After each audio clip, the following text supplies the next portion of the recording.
The cargo ship moved slowly through the empty space between stars. It was an old ship, not pretty to look at, but it worked well enough. The pilot, a man named Taeho, sat in his chair and watched the screens in front of him. He was alone, as he had been for the past 3 weeks. Taeho was 32 years old. He had dark hair that was a little too long and tired eyes that had seen too many long trips through space. He worked for a small company that moved supplies between human colonies. It was not exciting work, but it paid enough to live. The ship's computer made a soft sound. Taeho looked at the screen and saw something strange. There was a signal coming from a small moon nearby. It was a distress signal, but not a human one. The pattern was different, using codes he had never seen before. He thought about ignoring it. The moon was not on his route, and stopping would cost him fuel and time. But something made him change his mind. Maybe it was because he had been alone for so long. Maybe it was because he knew what it felt like to need help and have no one come. He turned the ship toward the moon. The moon was gray and covered with rocks. There was no air to breathe and no water to drink. It was the kind of place where nothing lived and nothing grew. As Taeho brought his ship down through the thin atmosphere, he saw the crash site. A ship lay broken on the ground. It was unlike anything he had ever seen. The metal was silver and blue, and even though it was damaged, he could tell it had once been beautiful. This was not a human ship. This was something else entirely. Taeho landed his cargo ship a safe distance away. He put on a spacesuit and checked his oxygen levels. He had enough air for about 4 hours outside. He grabbed a medical kit and a flashlight, then walked out onto the surface of the moon. The ground crunched under his boots. Small rocks and dust covered everything. He walked toward the crashed ship, his heart beating faster with each step. He had heard stories about alien races, but he had never met one. Humans were still new to space travel, and most of the older races wanted nothing to do with them. The ship was bigger than he had thought. Up close, he could see the damage clearly. Something had hit it from behind, maybe a weapon or maybe a piece of space rock. The back half was completely destroyed, but the front looked mostly whole. He found an opening in the side of the ship where the metal had torn. He climbed inside carefully, using his flashlight to see in the darkness. The inside of the ship was as beautiful as the outside, with smooth walls and soft lights that still worked in some places. Then he heard it. A small sound, like crying. Taeho followed the sound through the broken hallways. He stepped over fallen pieces of metal and broken equipment. The crying got louder as he walked deeper into the ship. He found her in a small room near the front of the ship. She was a child, maybe 8 or 9 years old by human standards. But she was not human. Her skin was pale purple, and her eyes were large and golden. She had no hair, but instead had small, soft scales on her head that shimmered in the light. She wore a white dress that was now dirty and torn. When she saw him, she screamed and pushed herself against the wall. Her golden eyes were full of fear. Taeho stopped moving. He held up his hands to show he meant no harm.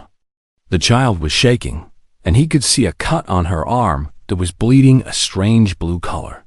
"It's okay," he said softly, even though he knew she probably could not understand him. "I'm not going to hurt you." The child continued to shake. She said something in a language he did not know. Her voice was high and scared. Taeho slowly sat down on the floor, making himself smaller and less threatening. He pointed to himself. "Taeho," he said. "My name is Taeho." The child watched him with those big golden eyes. She did not move, but she stopped screaming. He pointed to her arm, where the blue blood was still flowing. Then he held up the medical kit and opened it slowly, showing her the bandages and medicine inside. "Let me help," he said. For a long moment, nothing happened. Then, very slowly, the child moved toward him.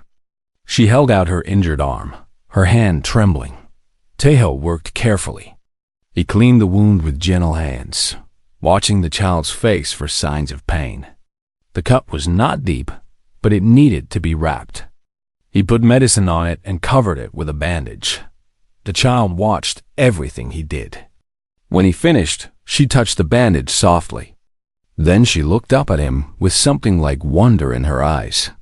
"Vela," she said, pointing to herself. "Vela." Tejo smiled. "Hello, Vela." The child smiled back, just a little. It was the first time her face had shown anything other than fear. He looked around the broken ship and knew they could not stay here. The air inside was getting thin, and the temperature was dropping. He needed to get her back to his ship where it was safe and warm. He held out his hand to her. She looked at it for a moment, then looked at his face. Whatever she saw there must have been good, because she took his hand. Together, they walked out of the broken ship and across the gray surface of the moon. Vela was weak and had to lean on him for support. She was lighter than he expected, and he ended up carrying her the last part of the way. Inside his cargo ship, Tejo took off his helmet and helped Vela sit down on a small bed in the living area. The ship was not fancy, but it was warm and safe. He gave her water, and she drank it quickly, like she had not had any in a long time. He checked her injuries more carefully now that they were in better light. Besides the cut on her arm, she had bruises on her back and legs. She had been hurt badly in the crash, but nothing seemed broken. Vela spoke again in her language, and Tejo shook his head to show he did not understand. She seemed frustrated for a moment, then touched her own chest.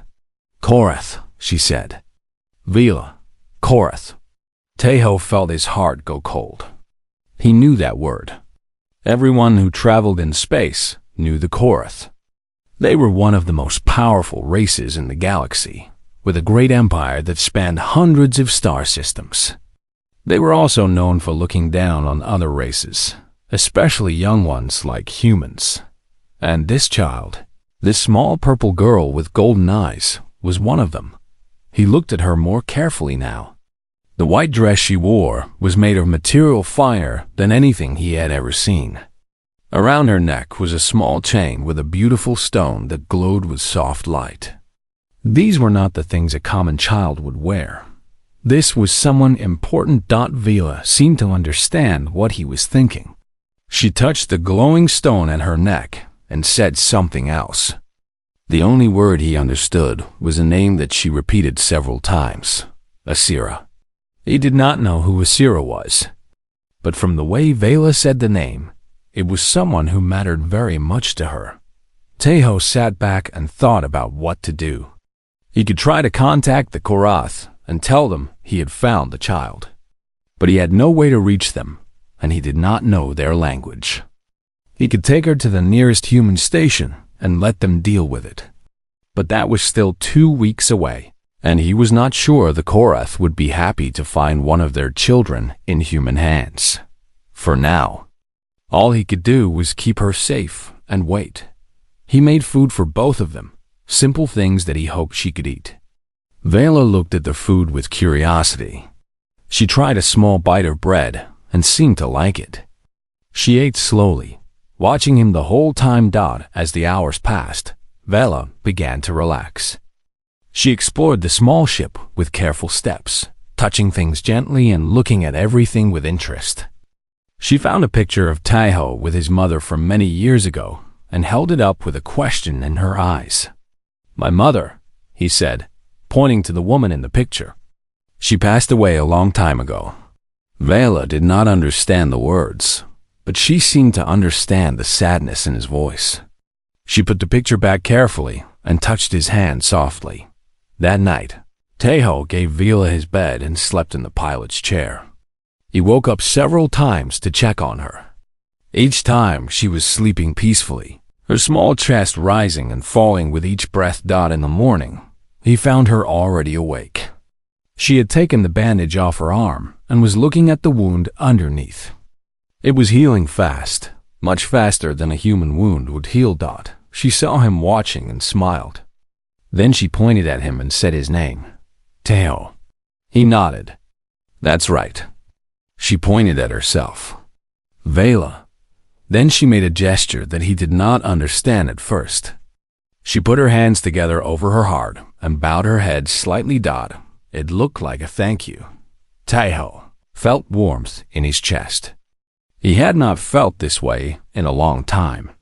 For years, he had been alone, moving from place to place with no real home and no real connections. But now, in this small moment with this alien child, he felt something he had almost forgotten. He felt needed.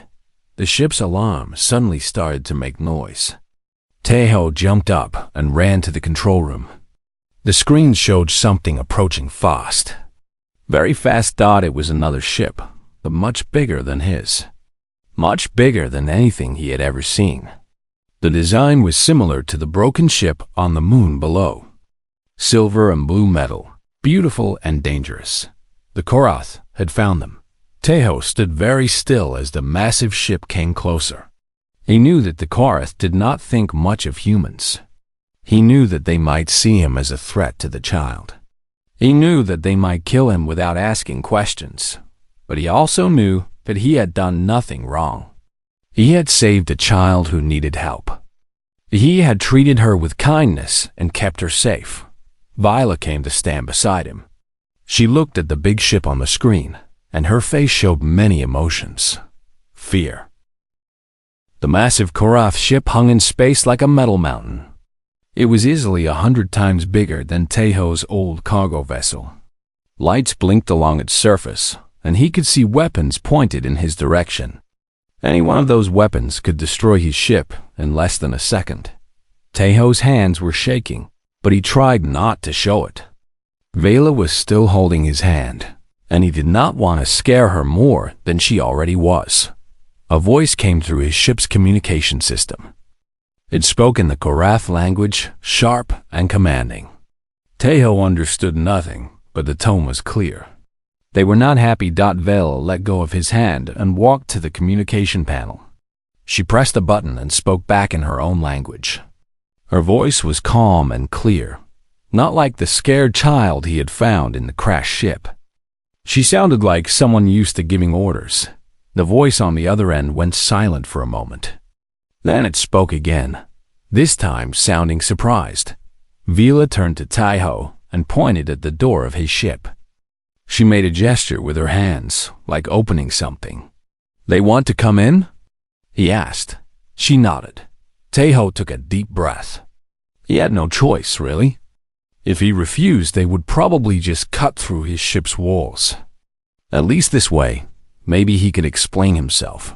He walked to the main door of his ship and pressed the button to open it. The door slid open, and he saw that a small Korath vessel had attached itself to his ship while he was not looking. Standing in the doorway were 4 Korath soldiers. They were tall, at least 2 heads taller than Teo. Their skin was the same pale purple as Vela's, but their faces were harder and colder. They wore silver armor that covered their whole bodies, and they carried weapons that looked very dangerous. The soldiers looked at Teo with disgust clear in their golden eyes. One of them said something harsh and stepped forward, reaching for him. "Stop." Everyone turned to look at Vela. She had walked up behind Teo and was now standing between him and the soldiers. Her small body was straight and proud, and her voice carried an authority that seemed too big for such a young child. She spoke quickly in her language, her words sharp and commanding. The soldiers looked at each other with confusion. One of them tried to argue, but Vela raised her hand and silenced him with a look. The lead soldier lowered his head slightly and stepped back. Whatever Vela had said, it had worked. Vela took Teo's hand again and led him forward, past the soldiers and into the small transport vessel. The inside was clean and white, with seats made of some soft material he did not recognize. She guided him to sit beside her, and the soldiers took positions at the front and back. The transport vessel detached from his ship and flew toward the massive Korath vessel. Through the window, Taiho watched his old cargo ship grow smaller and smaller. Everything he owned was on that ship. His clothes, his pictures, his mother's old cooking pot that he had kept all these years. He wondered if he would ever see any of it again. The transport vessel entered the big ship through a huge opening in its side. Inside, Taiho saw a world he could never have imagined.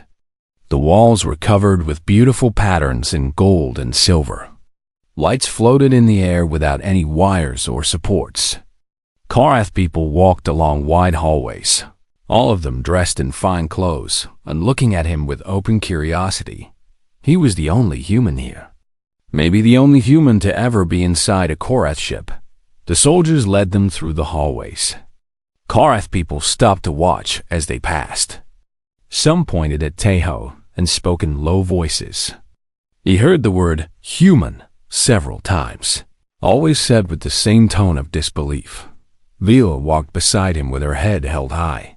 She did not seem to notice the stares, or maybe she was just used to them. Every now and then, she would squeeze his hand, as if to tell him that everything would be okay. They came to a large door made of dark metal. The soldiers stopped and spoke into a small device on the wall. After a moment, the door slid open. The room beyond was the most beautiful thing Taiho had ever seen. The ceiling was high and painted with images of stars and planets. The floor was smooth and white, like walking on clouds. At the far end of the room was a raised platform, and on that platform sat 2 thrones. One throne was empty. On the other sat a woman. She was Korath, that was clear. Her skin was the same pale purple as Vila's, but darker and richer in color. Her golden eyes were sharp and intelligent, and they looked at Taiho with an intensity that made him want to look away. She wore a long dress of deep blue, and on her head was a crown of silver metal that seemed to glow with its own light. This was someone very important. This was someone with great power. Vela let go of Taiho's hand and ran forward. She climbed the steps to the platform and threw herself into the woman's arms. "Mother!" she cried, the one word Taiho could understand. The woman held her daughter tight. For a moment, her hard face softened, and Taiho could see the love there. She kissed Vala's head and spoke soft words that he could not understand. Then she looked at him. Her eyes were cold again, like ice. She studied him the way someone might study an insect. She spoke in her language, and her voice was sharp. One of the soldiers grabbed Taiho's arm and forced him to his knees. Pain shot through his legs as he hit the hard floor. The soldier held him down, not letting him move. The woman on the throne spoke again. This time, another Korath stepped forward. This one was older, with gray mixed into his purple skin. He wore long robes instead of armor, and he held himself with the air of someone who read many books. "I am Keeper of Words," he said in broken but understandable human language. "I speak for Queen Asira of the Korath Empire. You will answer her questions." Taiho nodded as best he could with the soldier still holding him. "I understand." The keeper spoke to the queen in their language, then turned back to Taiho. "The queen asks how you came to have her daughter." "I found her," Taiho said. "I was flying my cargo ship when I saw the distress signal from the crashed vessel. I landed and found her inside, hurt and alone. I brought her to my ship and took care of her." The keeper translated. The queen's eyes narrowed. She spoke again. "The queen asks why a human would help a Korath child. What did you want in return?" Taiho frowned. "I wanted nothing. She was a child in trouble. I helped her because it was the right thing to do." When the keeper translated this, several Korath in the room laughed. The queen did not laugh, but her expression showed that she did not believe him. She spoke more words, her voice getting harder. The keeper looked uncomfortable. "The queen says that humans are known as liars and thieves. She believes you took the princess to demand payment for her return. She believes you are a criminal." "That's not true," Taiho said. feeling anger rise in his chest. I saved her life. The ship was running out of air, and she was hurt. If I had not found her, she would have died. The queen stood up from her throne. She walked down the steps slowly, her dress flowing behind her like water. She stopped in front of Taiho and looked down at him with those cold, golden eyes. She spoke in her language, and this time her voice was dangerous. The queen says that touching a member of the royal family is punished by death, the keeper said, his voice shaking slightly. She asks if you touched her daughter. Taiho thought about lying. He thought about saying that he had not touched Vela at all. But lies would only make things worse. Yes, he said. I touched her. I carried her from her broken ship to mine. I bandaged her wounds. I held her hand when she was scared. The room went silent. The queen's face showed no emotion, but her eyes burned with something dark. Then Vela spoke. She had come down from the platform and now stood beside her mother. She spoke quickly in their language, her small hands moving as she talked. She pointed at Taiho, then at herself, then at the bandage still wrapped around her arm. The queen listened. Her expression slowly changed as her daughter spoke. The anger in her eyes faded, replaced by something else. Confusion, maybe. Or doubt. Viola kept talking. She acted out parts of her story, showing how Taiho had found her crying in the dark, how he had sat down to make himself less scary, how he had gently cleaned her wound and wrapped it in bandages, how he had given her food and water and let her sleep in his bed while he slept in a chair. When she finished, she looked up at her mother and said something that needed no translation. The love and trust in her voice were clear in any language. The queen was silent for a long moment.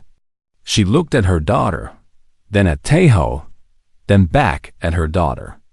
The hardness in her face was gone now, replaced by something more human. More real. She spoke to the soldier holding Taiho. The soldier immediately let go and stepped back. Taiho slowly got to his feet. His knees hurt from being pressed against the hard floor, but he ignored the pain. He looked at the queen and waited. She spoke to the keeper, her voice softer now. The queen says she will hear more of this story, the keeper translated. She says you will be given a room and food. Tomorrow, she will decide what to do with you. Taiho nodded. Thank you. The queen turned and walked back to her throne. Before she sat down, she looked at Taiho one more time. Her golden eyes were still difficult to read, but the hatred he had seen before was gone. Soldiers came to lead him away.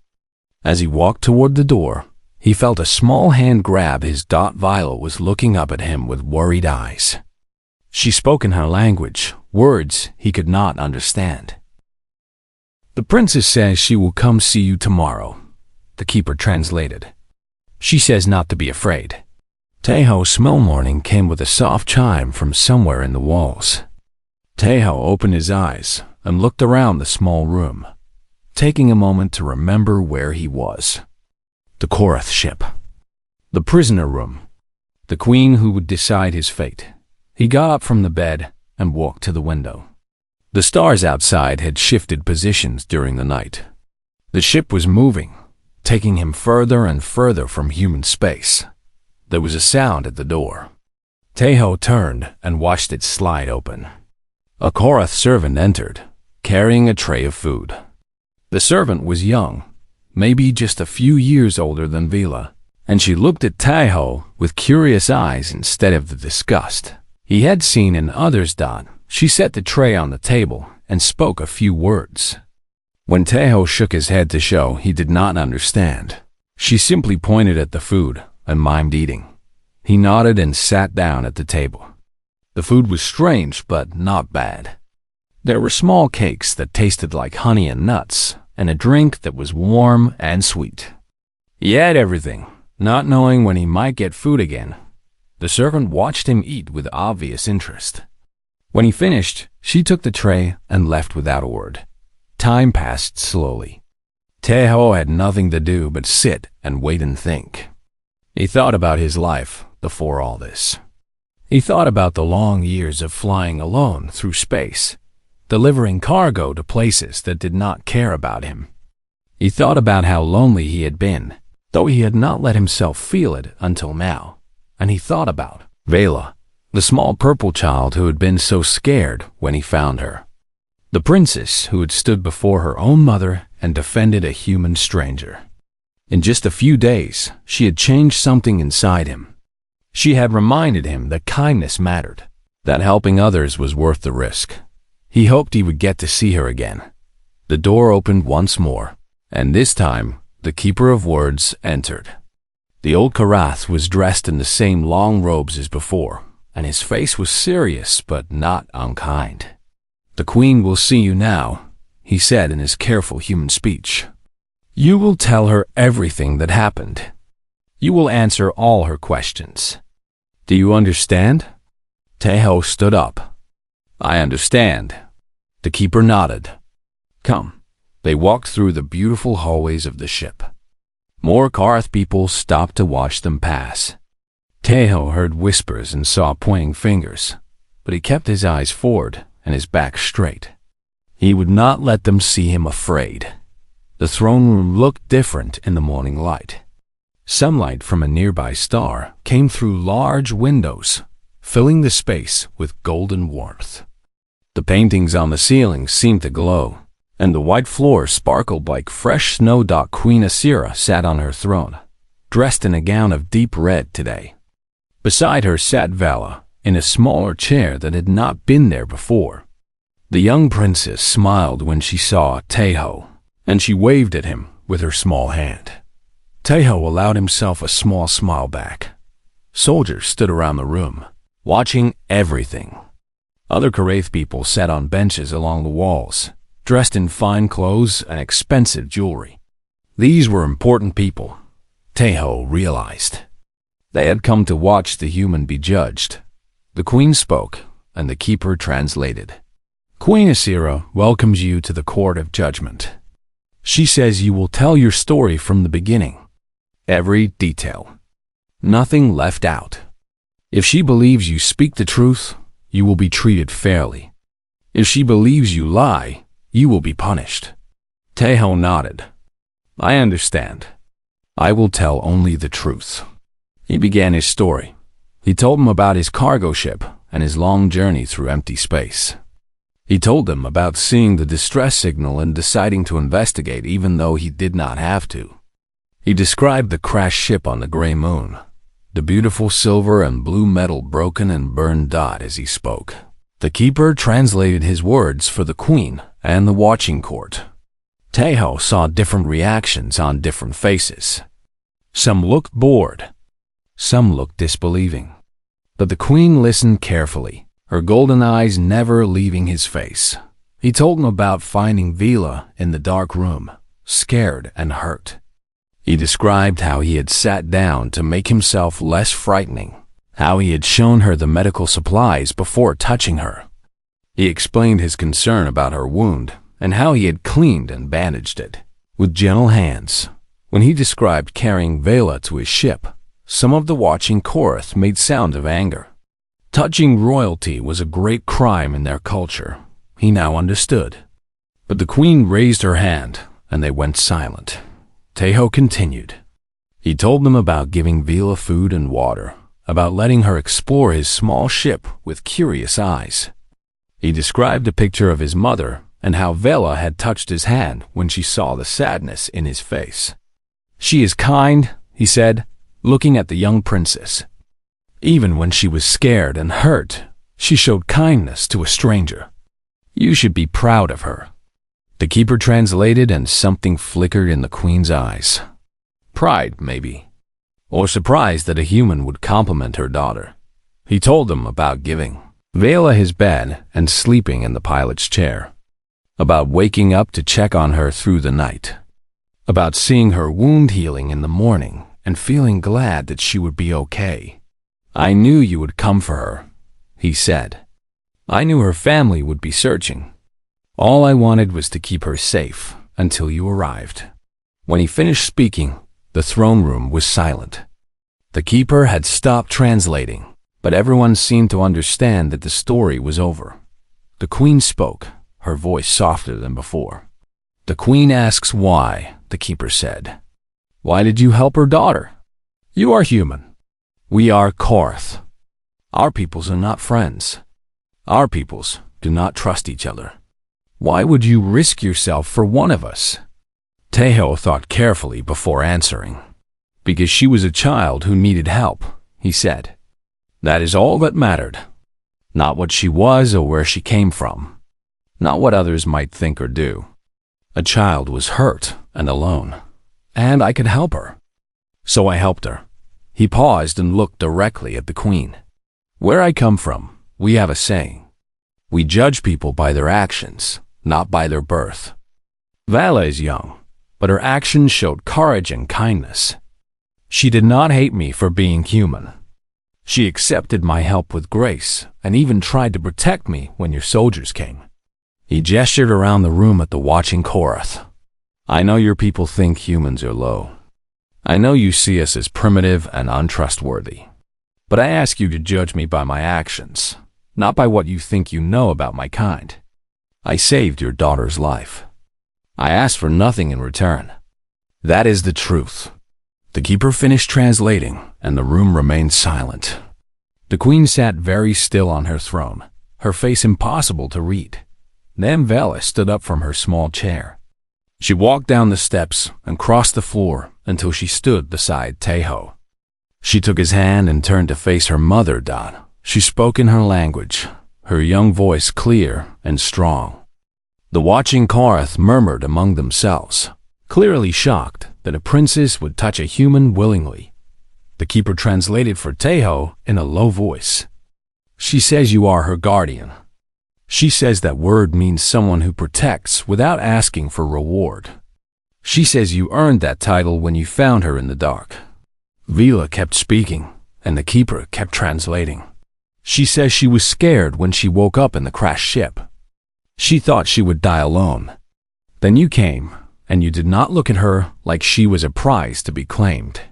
You looked at her like she was a person who needed help. Tears were forming in Vala's golden eyes now, but she did not stop. She says you sang to her when she could not sleep. She says you told her stories about your mother and your home, even though she could not understand the words.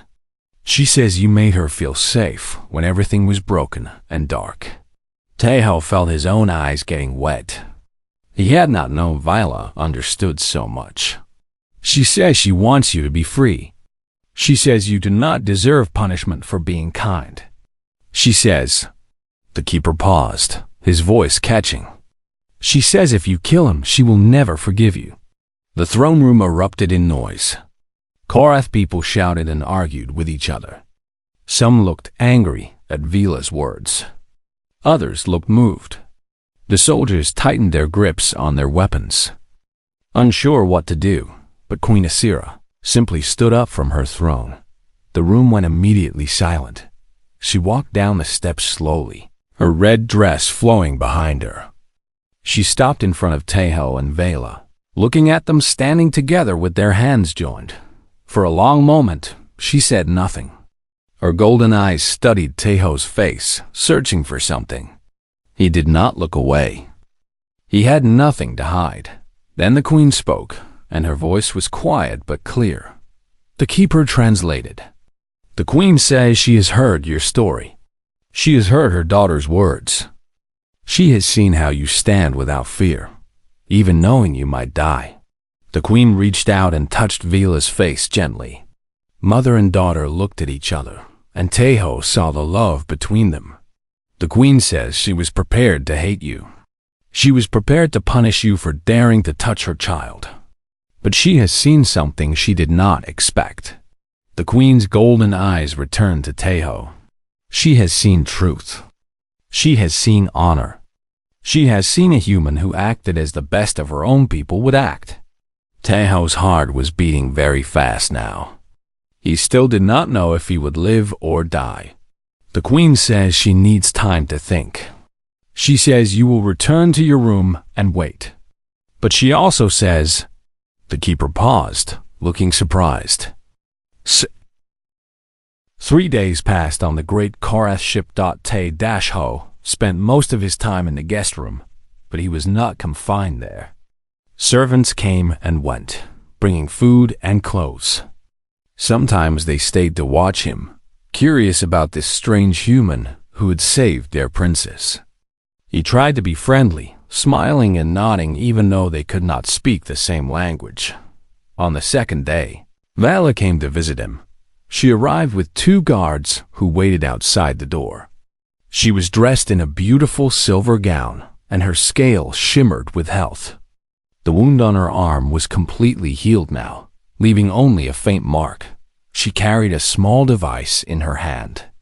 When she pressed a button on it, the device spoke in human language. "Translation machine," she said through the device. "Now, we talk better." Te-Ho laughed with surprise and joy. "That's wonderful. Where did you get it?" "Mother gave it to me," she said. Vala paused, looking for the right words. "She said I should know more about you." "About humans?" They sat together and talked for hours. Vala asked many questions about human life, about Earth and the colonies, about families and food and music. Te-Ho answered everything honestly, trying to paint a fair picture of his people. In return, Vala told him about the Korath. She explained that her mother was not just a queen, but the High Queen, ruler of the entire Korath Empire.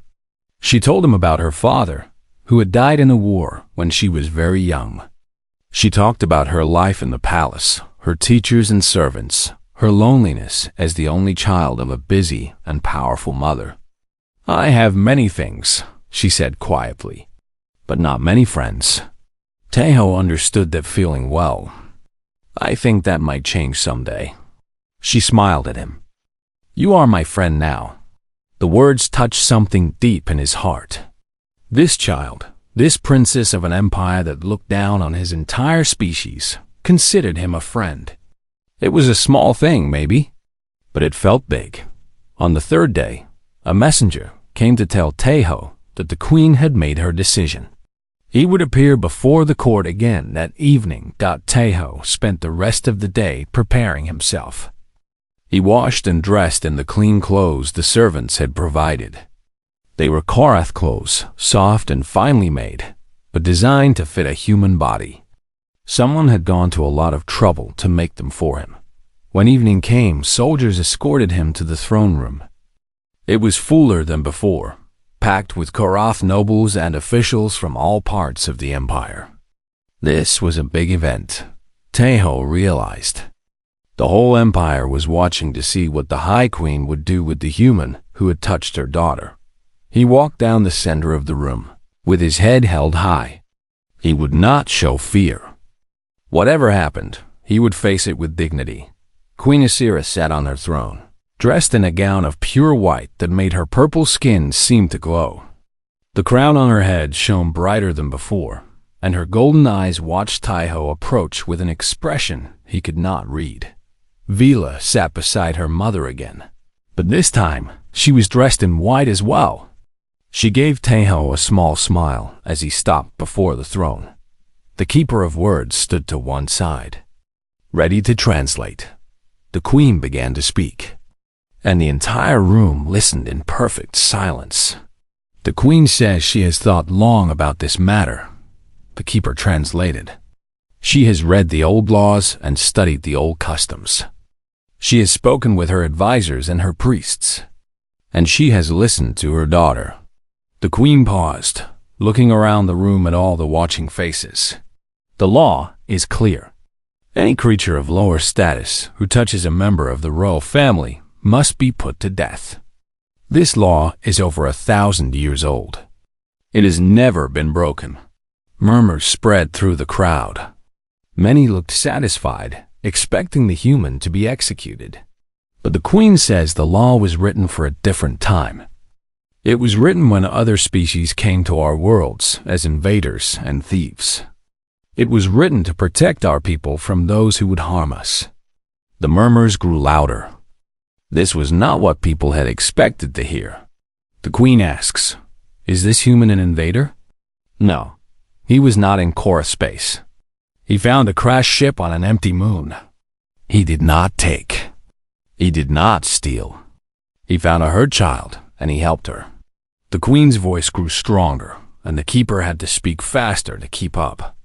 The queen asks, "Did this human harm the princess?" No, he treated her wounds. He gave her food and shelter. He protected her from danger. He gave her comfort when she was scared and alone. She stood up from her throne, and everyone in the room seemed to hold their breath. The queen says she was angry when she first heard what happened. She was ready to kill this human without listening. But her daughter spoke the truth, and the truth changed her heart. She walked down the steps until she stood just above Taeho. The law says what this human did is wrong, but the queen's heart says what he did was right. And when law and heart are in conflict, a ruler must choose which to follow. The room was completely silent now. Every eye was on the queen. The queen says the law is not perfect. The law can be wrong, and she believes the law is wrong in this case. Gasps came from all around the room. Korath nobles looked at each other with shock and disbelief. The queen says she will not kill a man for being kind. She will not punish someone for doing what is good. The law may say one thing, but justice says another. She reached out and placed her hand on Taeho's shoulder. The touch was gentle but firm. The queen says from this day forward, this human is no longer a prisoner or a guest. He's a friend of the throne. He's under the protection of the High Queen herself. Any who harm him harm the crown. Taeho could hardly believe what he was hearing. The keeper's voice shook as he translated the final words. The queen says she gives him a new title. She calls him guardian of the princess. It is a title of honor, never before given to one outside the Korath people. The queen removed her hand and stepped back. She looked at Taeho with eyes that were no longer cold. Do you accept this title? She asked through the keeper. Taeho found his voice. I accept, and I thank you, your majesty. Not for my life, but for your trust. The queen nodded once.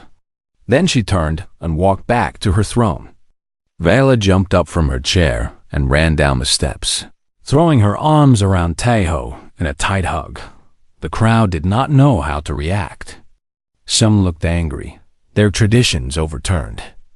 Others looked thoughtful, perhaps reconsidering what they knew about humans. And a very few, smiled. The keeper stepped forward. The court is ended. All will leave in peace.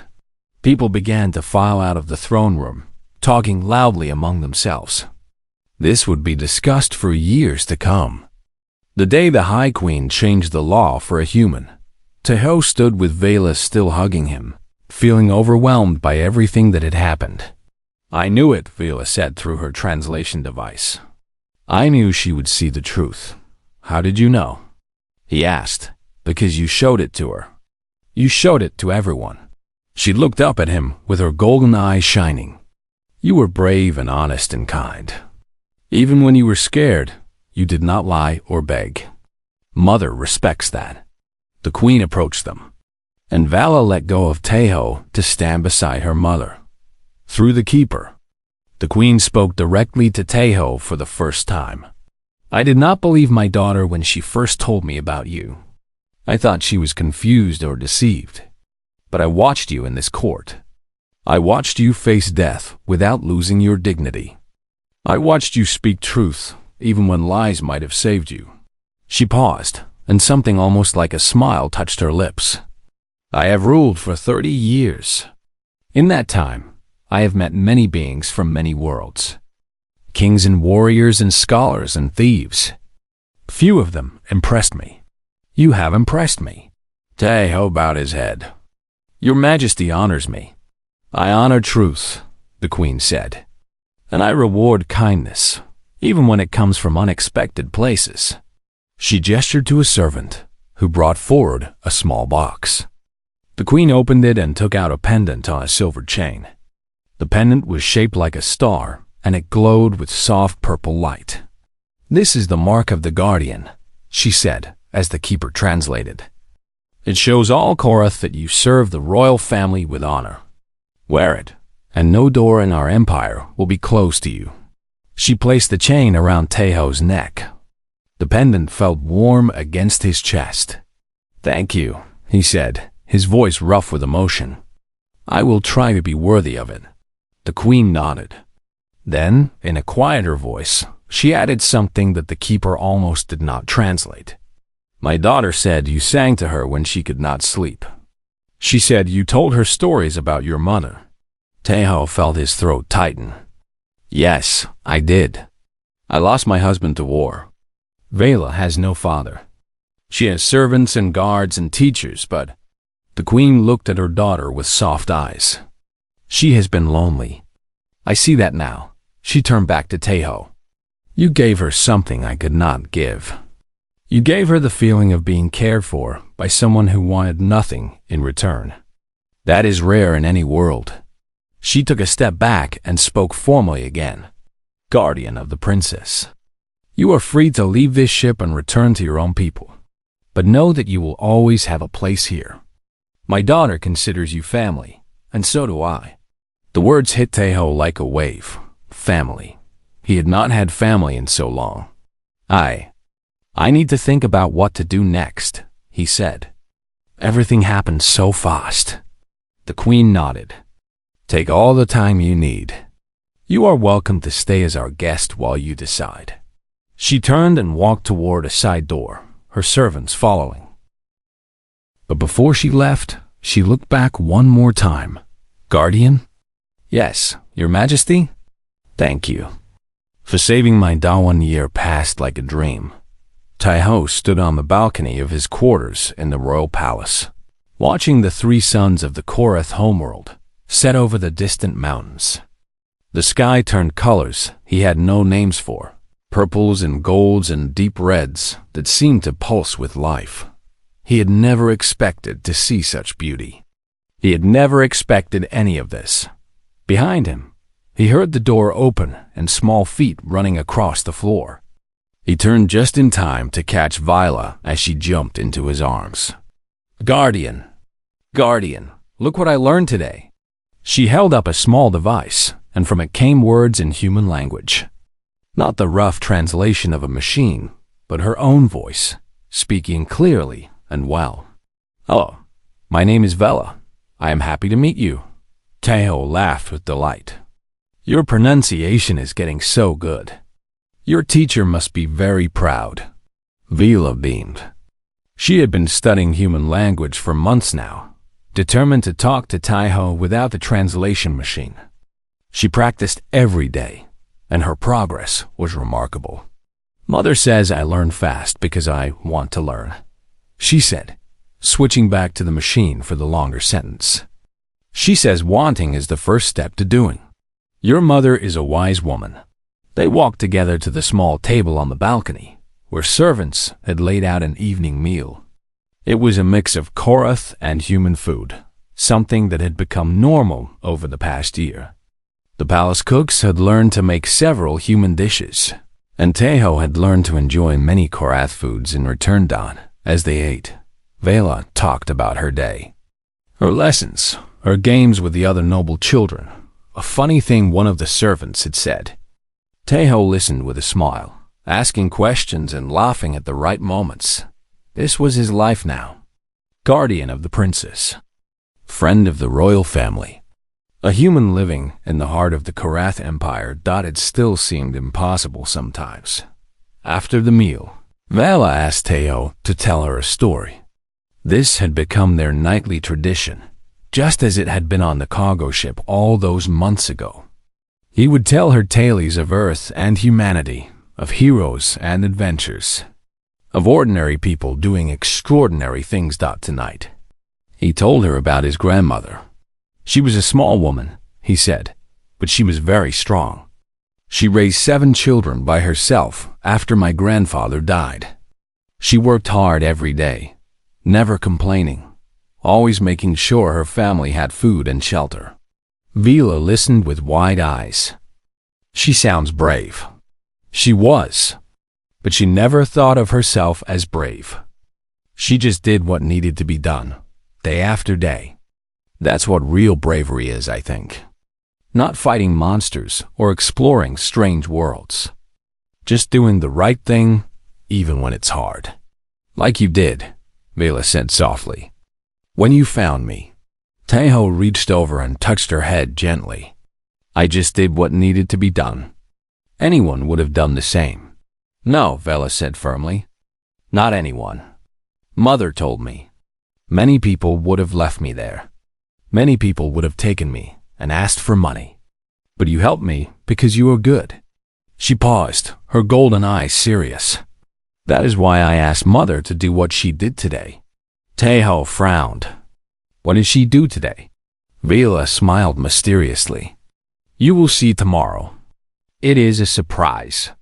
No amount of asking could get her to reveal more, so Taeho eventually gave up. He carried her to her bedroom and tucked her into bed, just as he had done countless times on his old cargo ship. Good night, Guardian, she said sleepily. Good night, little one. He left her room and walked through the quiet palace halls. Even after a year, the beauty of this place still amazed him. The walls were covered with art and history, telling stories of the Korath people going back thousands of years. Light came from floating crystals that never went dark. Every door was a masterpiece of design, and yet, for all its beauty, the palace had felt cold when he first arrived. Cold and distant, like the Korath themselves. But over the months, something had changed. The servants smiled at him now. The guards nodded in greeting. Even the nobles who had once looked at him with disgust had begun to show respect. Vela had made the difference. She talked about him constantly, telling everyone who would listen about her human guardian. She insisted he attend dinners and celebrations, introducing him to important people and making sure he was included. Her love for him was so obvious and so pure that even the most suspicious Korath had to acknowledge it. And Queen Asira had supported it all. The Queen had changed too. She still ruled with a firm hand, making hard decisions for her empire. But she had become warmer, more open to new ideas. She had started asking Taeho about human customs and beliefs, genuinely curious to learn. She had even begun negotiations with the human government, talking about trade and cooperation for the first time in history. All because a cargo pilot had stopped to help a child in trouble. Taeho reached his quarters and prepared for bed. As he lay in the darkness, he thought about his old life. The endless trips through empty space. The loneliness that had felt normal because he had known nothing else. The cargo ship that had been his only home. The ship was still out there, he knew. The Korath had recovered it and kept it safe. Sometimes he visited it, sitting in the old pilot's chair and remembering. But he never wanted to go back to that life. He had found something better here. Morning came, and with it came a surprise Vila had mentioned. A servant woke Taeho early and told him to dress in his finest clothes. He was expected in the great hall. When he asked what was happening, the servant only smiled. The great hall was the largest room in the palace, used only for the most important events. When Taeho entered, he found it full of people. Not just Korath nobles, but others too. He saw a species he recognized from his cargo runs, blue-skinned traders and tall, thin diplomats and small furry merchants. And in one corner, dressed in formal human clothing, stood a group of people he had never expected to see. Humans. Officials from the human government. Judging by their uniforms, Queen Asira stood at the front of the hall, with Vila beside her. When they saw Taeho enter, both of them smiled.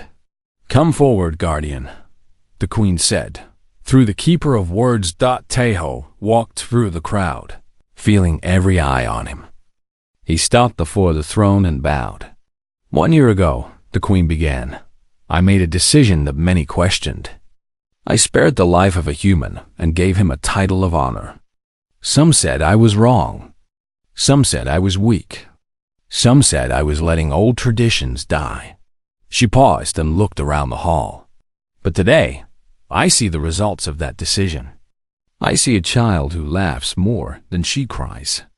I see a palace that feels more like a home. I see a galaxy that is changing, slowly but surely, because one act of kindness showed us what is possible. She stepped down from the throne and stood before Taeho. Today, we take another step. Today, the Korath Empire and the Human Alliance sign a treaty of friendship. Trade will flow between our peoples. Knowledge will be shared. And for the first time in history, humans will be welcome in Korath space. The hall erupted in applause. Taeho looked over at the human officials, who were clapping and smiling. One of them, an older woman with kind eyes, nodded at him with respect. "This would not have happened without you," the queen said quietly, so only he could hear. "You showed us that humans can be trusted. You showed us that different does not mean wrong." She raised her voice again for all to hear. "And so today, I give you one more title. I name you Ambassador of Humanity to the Korath Empire. You will be the bridge between our peoples. You will help us understand each other. You will show both sides that friendship is possible." Taeho felt tears forming in his eyes. "Your Majesty, I don't know what to say." "Say yes," Vela whispered, tugging at his sleeve. "Please say yes." He looked down at the child who had changed his life. The little princess with golden eyes who had taken his hand in the darkness and never let go. "Yes," he said. "I accept." The hall filled with more applause. People crowded around to congratulate him, Korath and human alike. The human officials shook his hand and thanked him. The Korath nobles bowed respectfully, but through it all, one moment stood out. Queen Asira took his hand and held it in both of hers. "Thank you," she said, "for everything you have done, for everything you will do." "I only did what anyone would have done," he said. The queen shook her head. "No, you did what the best of us would do. That is different. That is special." She let go of his hand and turned to face the crowd. Today begins a new age. An age of understanding. An age of hope. And it started with 4 words spoken by a child who knew the truth. She looked at Vela, who stood tall and proud beside her. "He saved me, Mother." Vela smiled at Taeho, and he smiled back. A year ago, he had been alone in the universe, carrying cargo through empty space with no purpose and no hope. Now he had a family, a home, and a future full of possibilities, all because he had stopped to help a scared child on a gray moon. That night, after the celebrations were over and the guests had gone, Taeho sat on his balcony again. The 3 suns had set, and the stars filled the sky with light. Vela came to sit beside him, sleepy but happy. "Guardian?" "Yes, little one." "Will you stay forever?" Taeho put his arm around her and looked up at the stars. "Yes," he said. "I will stay forever." She leaned against him and closed her eyes, safe and content and high above them. The stars shone down on a galaxy that was slowly learning what one act of kindness could.